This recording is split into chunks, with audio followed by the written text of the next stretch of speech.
탐심을 물리칠 수 있을까? 제목이.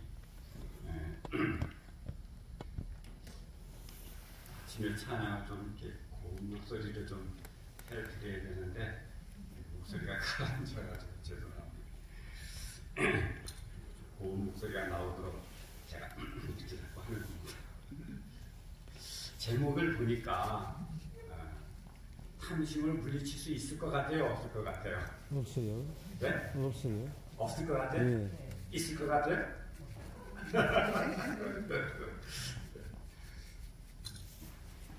이게 뭔지 아십니까? 제가 상품은 없어요. 근데 맞추실 수 없을 거예요. 요리를 만들어 놓은 건데 이게 뭐냐면 쓴바구나. 쓴바귀는 쌉쌀한 맛 때문에 그게 맛있는 거예요. 그 맛으로 먹는 건데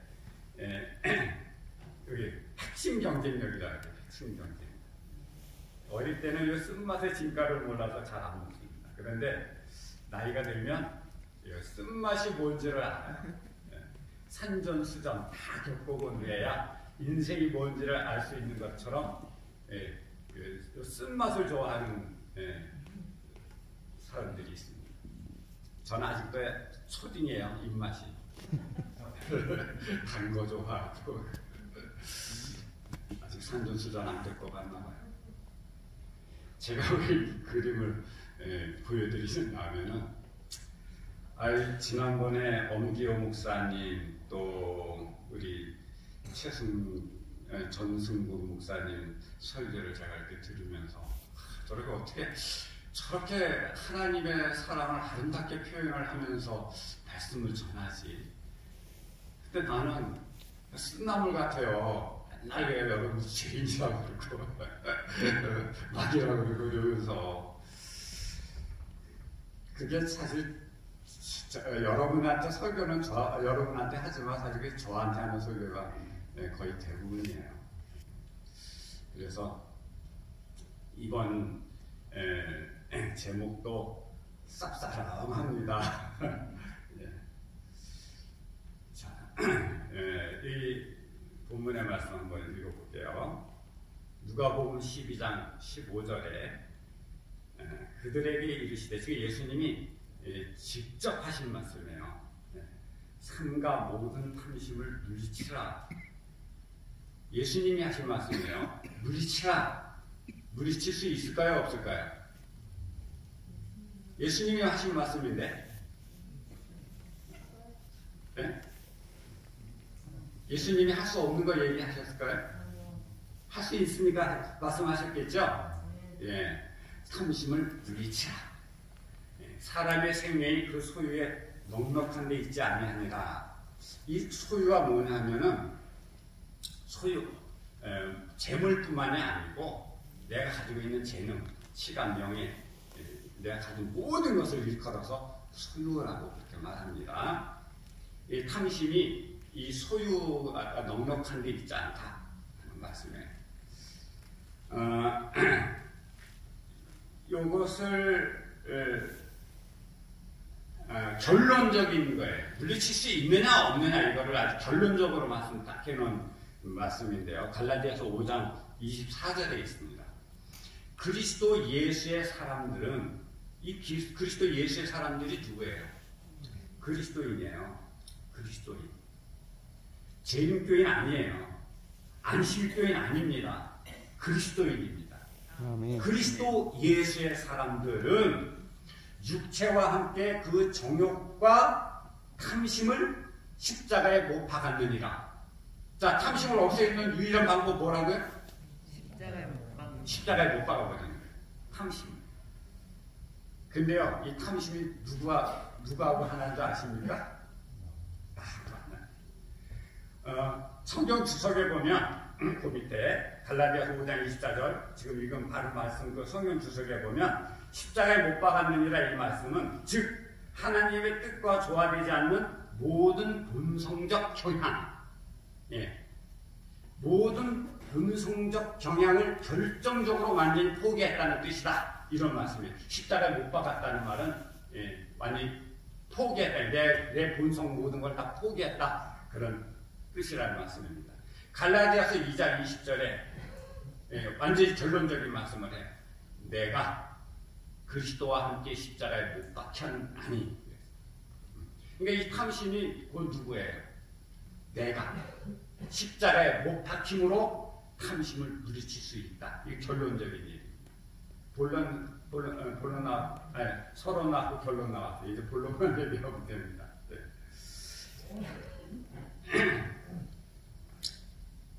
오늘은 이 탐심이 뭔지 한번 알아보는 시간을 갖도록 하겠습니다. 이 탐심의 원조가 있어요. 탐심의 원조 누굴까요?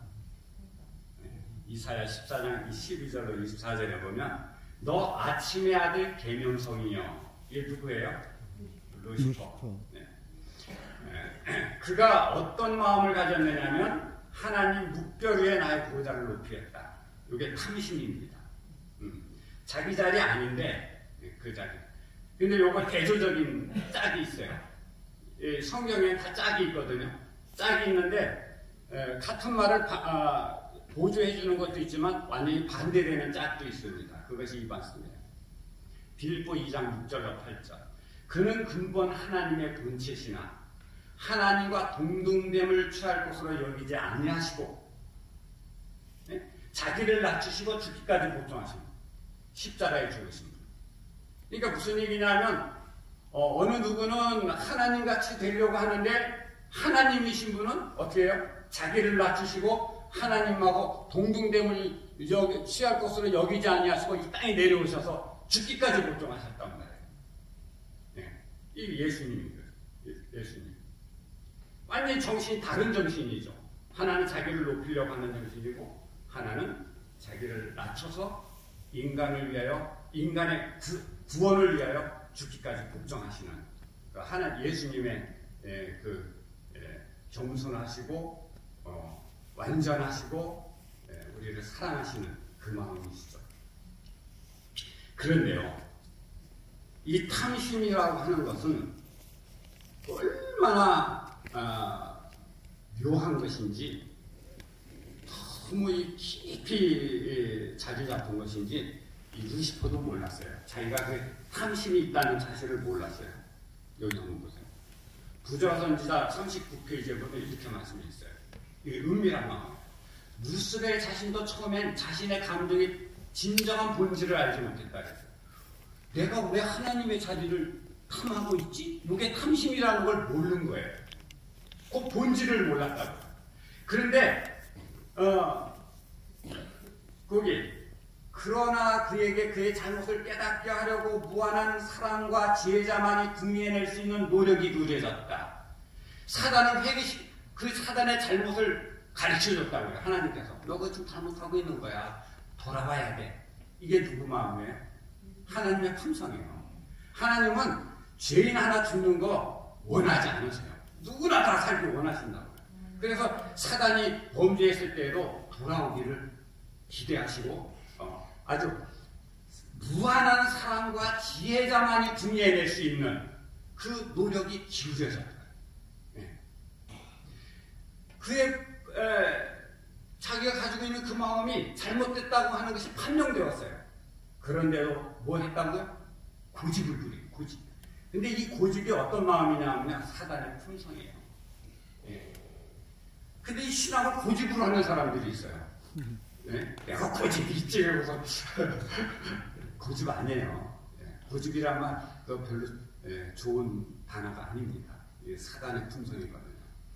그 결과가 어떻게 되리라는 것도 알았대요. 내가 이거 고집 계속 부렸다가는 내가 어떻게 될 거라는 걸 알았어요. 그렇지만 그래도 불구하고 어떻게 했다고요? 버리지 않았어요.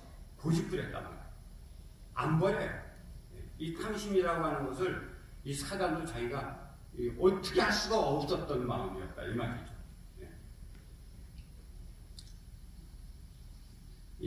제가 이거 굉장히 중요한 얘기를 하는 건데 여러분들이 이거를 잘 저 마음에 새기고 쓰면 참 좋겠어요. 제가 이제 그 스마일반을 이제 맡았어요. 그래서 이제 교과에서 이 문제가 한번 나왔었지 않습니까? 그래서 다 이제 연세가 많이 드신 분들이니까 탐심이 있겠어요? 어떠세요? 그래서 제가 한번 여쭤봤어요. 여러분들 탐심이 있습니까? 그냥 한 집사님이 탐심이 없어 그러시더라고요. 그래서 제가 과연 그럴까요? 이 탐심은 우리 인간 자체가 탐심으로 되어 있기 때문에 탐심이 없다고 말할 수는 없습니다. 골로새 3장 5절부터 보면 탐심의 본질이 나와요. 탐심은 뭐라고요? 우상숭배라고요. 우상숭배가 뭘 보고 우상숭배라고 하죠? 하나님보다 더 사랑하는 거. 하나님보다 더 사랑하는 거를 우상숭배라고 합니다. 근데 여기 보면 어깨를 나란히 하는 죄악들이 있어요. 음란, 부정, 사욕, 악한 정욕. 이것이 탐심하고 어깨를 나란히 하는 겁니다. 이 부정이 뭔가 더러운 거예요. 더러운 거. 이게 뭐 몸에다 뭐 묻힌 게 아니고 우리의 마음이 더러운 거예요. 부정. 그 화이트인의 그 자서전에 보니까 이 탐심의 위치가 정해져 있더라고요. 설명이 되어 있더라고요. 여기 보니까 자서전 241페이지에 또 다른 책이 열렸는데 거기에는 진리를 믿는 더가는 이들의 죄가 기록되어 있었다. 이기심이라고 하는 대제목하에 다른 모든 죄들이 속해 있었다. 모든 난마다 제목이 있고 각 사람이 이름 반대편 곧 죄의 제목 아래 해당되는 난에는 작은 죄들이 기록되어 있다. 이 작은 죄가 뭐냐면 탐심이에요. 그 탐심은 나무, 이기심은 뿌리. 이기심에서 나온 거예요. 이 탐심이. 근데 그 밑에 열매들이 달려있는데 그 열매가 뭐냐면 허위, 절도, 강탈, 사기, 허용이에요. 그래서 야심이라는 제목 밑에는 교만과 사치가 있고 질투라는 밑에는 악의, 시기, 증오 등이 있고 부절자의 난에는 음탕, 간음, 동물적인 욕정, 방종 등 이런 죄악들이 길게 열거되어 있었다. 요거를 이제 이렇게 제가 정리를 해봤습니다.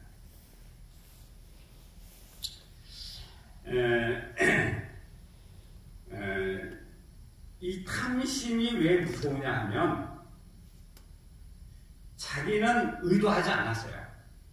자기는 의도하지 않았는데 다른 사람이 다쳐요.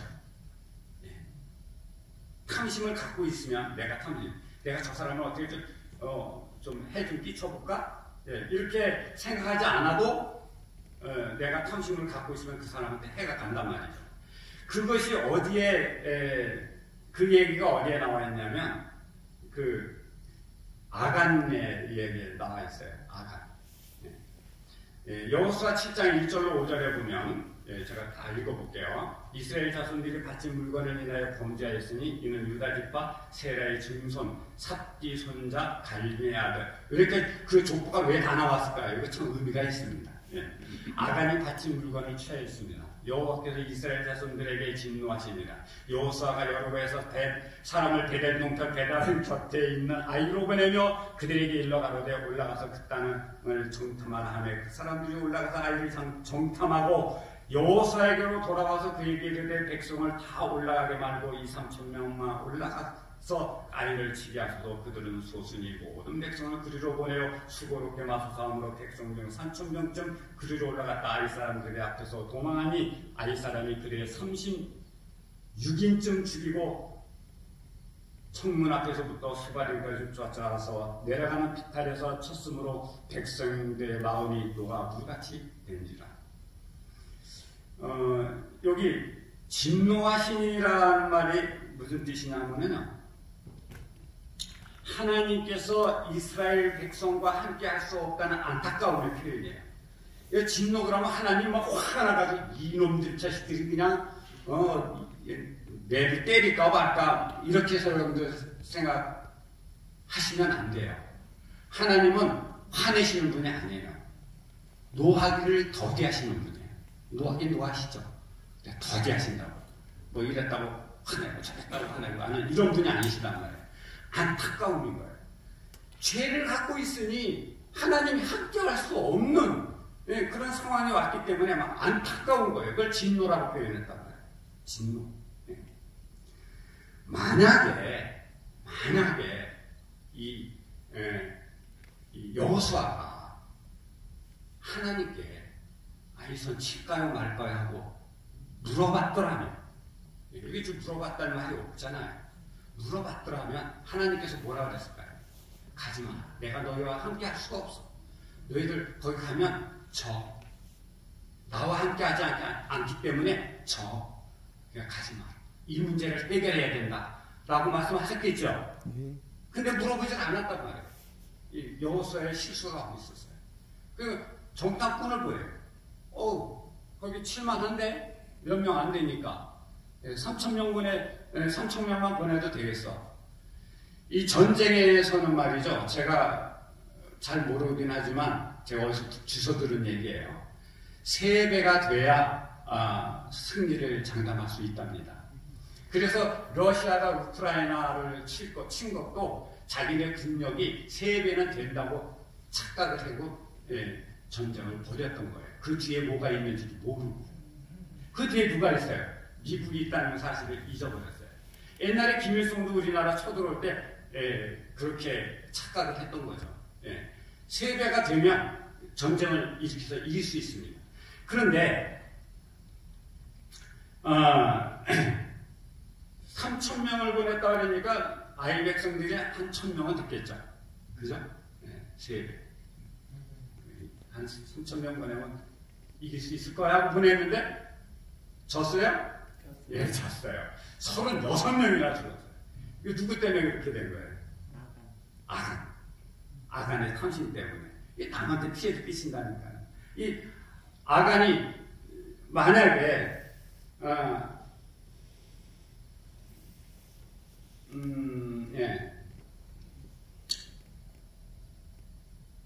여기 요 말씀 먼저 볼게요. 이게 지금 하나님이 하신 말씀이에요. 너희는 바칠 물건을 스스로 삼가하라.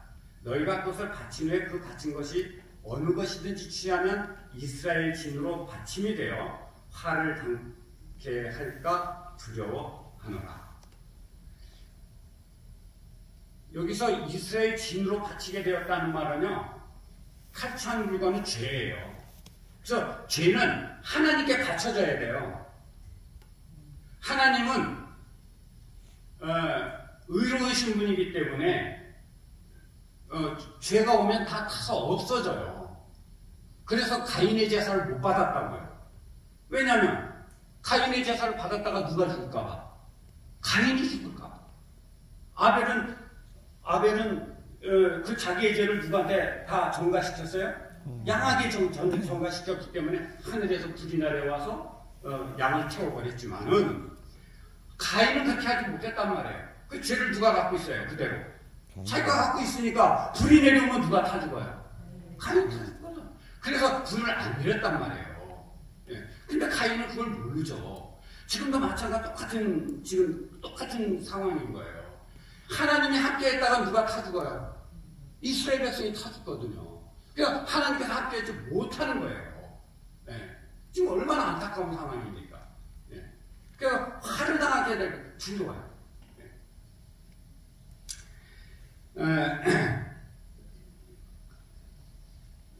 자, 그래서 또 이런 것도 있어요. 광야에서 불뱀한테 백성들이 많이 물려 죽었잖아요. 그거 왜 그랬던 거예요?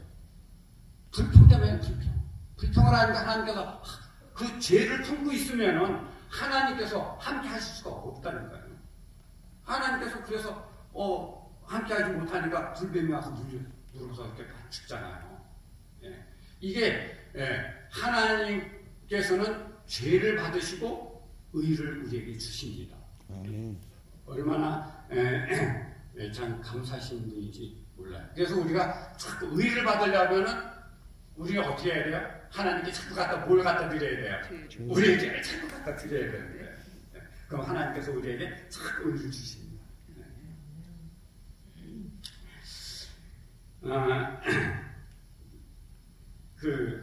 이 아간이 이제 이제 자기가 잘못했다는 것을 이제 깨닫게 되었고 자기가 지목이 됐어요. 그때 이렇게 이제 고백을 합니다.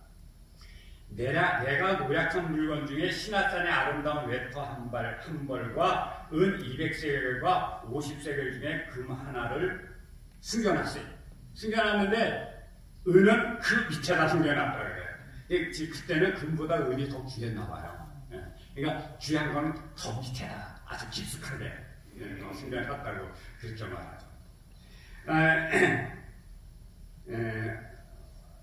이 아간이 하나님을 믿는 사람이었으면 제비를 뽑을 때, 야, 이게 내가 이제 들통이 날 가능성이 몇 프로다? 100%다. 이렇게 믿었겠죠. 그죠? 근데 하나님 불신했어요. 설마 내가 뽑히려고. 근데 보니까 자기 할아버지 때서부터 자기 족장들서부터 집파서부터 쫙 조여오는 거예요. 그래서 설마 나는 아니겠지. 다른 사람이 뽑힐 수도 있어. 기다려. 지금 그 기회가 무슨 기회예요? 지금? 회개할 수 있는 기회예요. 하나님 잘못했습니다. 저를 살려주십시오. 제가 이만저만 했습니다. 이렇게 고백을 하고 회개를 해야 되는 그 기회를 끝까지, 언제까지? 너 하고 딱 지목이 될 때까지 그냥 놔두셨단 말이에요. 회개하자. 그래 놓고는 이 고백을 하는 거예요, 지금. 왜 그랬을까? 정말 참 안타깝죠. 이게 지금 뭐냐면 우리에게 교훈을 주는 거예요. 죄 갖고 있지 말라는 거예요. 끝까지 고집부리고 죄를 끝까지 갖고 있지 말라는 거예요. 사단은요, 보세요. 교회증언 4권 492페이지면 이런 말씀이 있었어요. 아간이 유혹에 굴복했을 때 이스라엘의 진영에 패와 죽음을 초래하기를 원하느냐 이런 질문을 받았다라면 그는 아니요. 아니, 당신 개같은 종이 무엇이 가게 이런 큰 악을 행하려고 할까? 라고 대답했을 것이다. 사단은 그렇게 하지 않는다 이 말이에요. 너 탐심 갖고 있으면 넌 죽어. 남도 피해를 줘. 이렇게 하지 않는다고요. 그런 말 하면은 그래요? 그럼 나 탐심 안 가질래요? 그런단 말이에요. 아간처럼. 그런데 탐심은 그렇게 하지 않았어요. 사단은 그렇게 하지 않았어요. 이 아간은 자신의 탐심을 충족시키기 위해서 유혹을 주고 머뭇거려요. 가져야 돼요? 팔아야 돼? 이건 머뭇거릴 필요가 없어요. 이건 단호해야 돼요. 이건 내가 가지면 안 되라고 단호하게 가져야 했어요. 단호하게 했어야 돼요. 그리고 기회가 주어졌어요. 그러나 그리고 그는 마음속으로 의도했던 것보다 더 멀리 나아가요.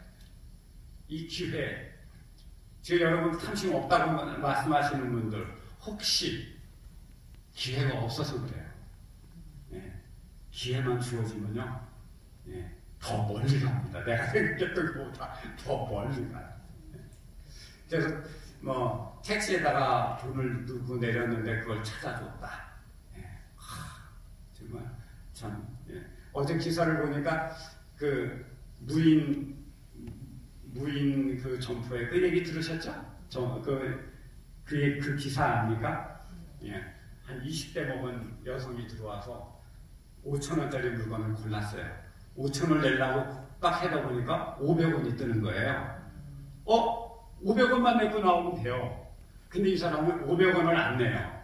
어떻게 했냐면 10개를, 자기가 가져간 거 10개를 해서 5,000원을 내고 나와요. 참 좋은 마음이잖아요. 그죠? 탐심이 없는 마음이잖아요.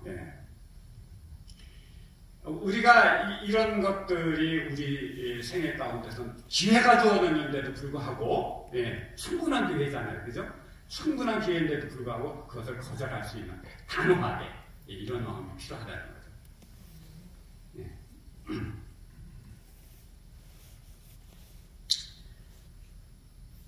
근데요, 왜 아간은 그렇게 하지 않았느냐면요, 제가 이거 공부하면서 알았어요.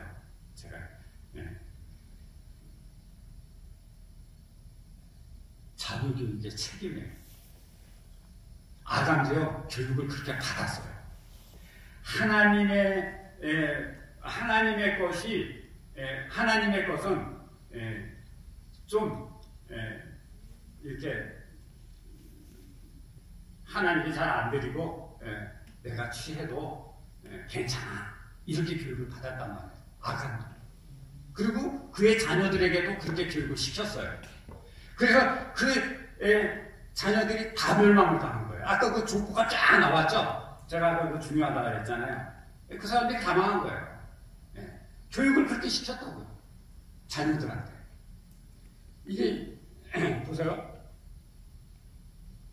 MS가 무슨 책인지는 제가 모르겠어요. 검색해도 MS라고 나왔는데, 미셔너리인가? 하여튼 MS라고 나왔는데, 거기에 보면 이런 말씀이 있어요.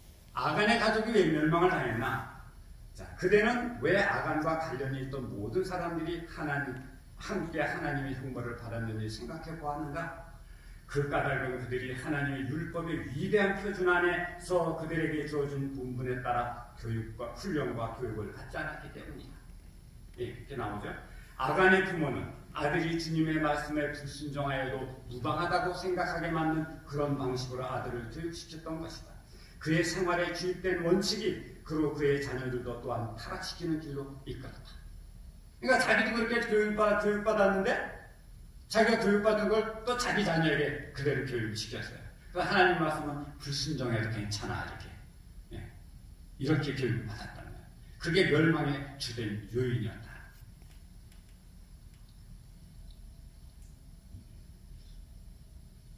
자, 구조화선지 396페이지. 지금도 동일한 죄가 우리에게 있다는 거예요. 그러면서 우리는 너희가 하나님과 재물을 겸하여 섬기지 못하느니라. 삼가 모든 탐심을 물리치라. 탐욕은 너희 중에서 그 이름이라도 부르지 말라고 경고를 받습니다. 우리 앞에는 아간과 유다와 아나니아, 삽비라의 무서운 운명이 제시되어 있다. 우리는 이 모든 것에 배후에 보다 높은 자리를 탐내다가 하늘의 영광과 복락을 영원히 상실한 아침의 아들 루스벨의 무서운 운명이 있음을 알고 있다. 우리가 죄를 품고 있으면 루스벨하고 똑같은 운명이 돼요. 정말 다 알고 계시죠? 다 알고 계시잖아요. 그죠? 버려야 된다는 것도 알고 있어요. 근데 버려지지 못하죠. 왜냐하면 내가 십자가에 못 박혀야 되기 때문에 그렇습니다.